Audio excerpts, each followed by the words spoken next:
information to how you want it to fit your narrative, right?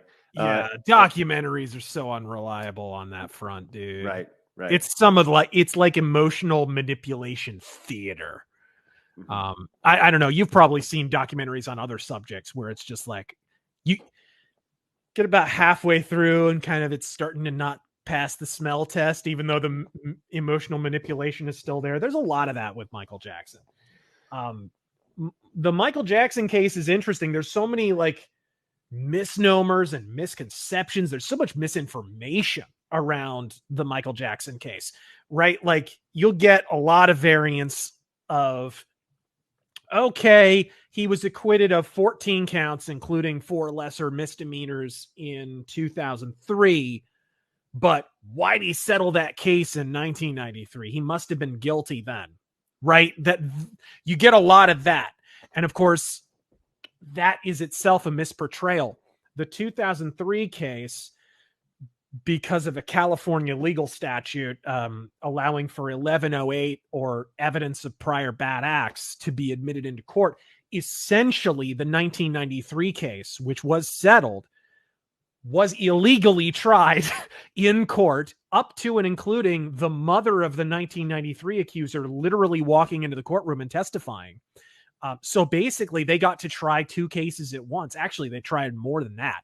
All those supposed victims that people talk about in between, the 10 different boys who all accused him and all that, the utter BS, like the youth group leader guy who claimed that he had been touched outside of his jeans, like just the goofy shit.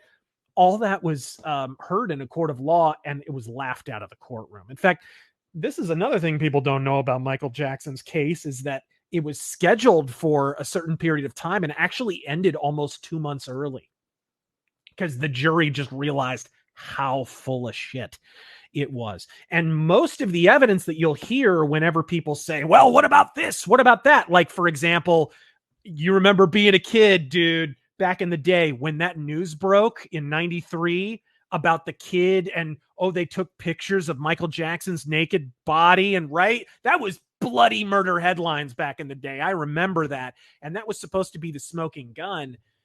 But it turned out that in 2003, they actually had access to that evidence. And the prosecutor decided not to admit it because the kid in 93 actually didn't correctly identify Michael Jackson's genitals, right? He claimed that he was circumcised when he wasn't. And we have his death certificate now, so we know that he wasn't.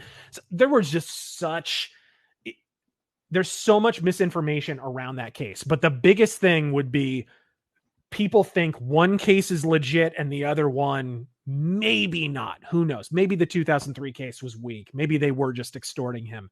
But I think 93 might actually be weaker on the whole. The other thing is, of course, the reason why he settled the 93 case. A lot of people don't know why that was. And I didn't, honestly, for a long time. That always seemed somewhat suspicious to me, like as a kid and a young adult hearing about it. But what really happened was, again, kind of California's shitty legal code comes to the rescue.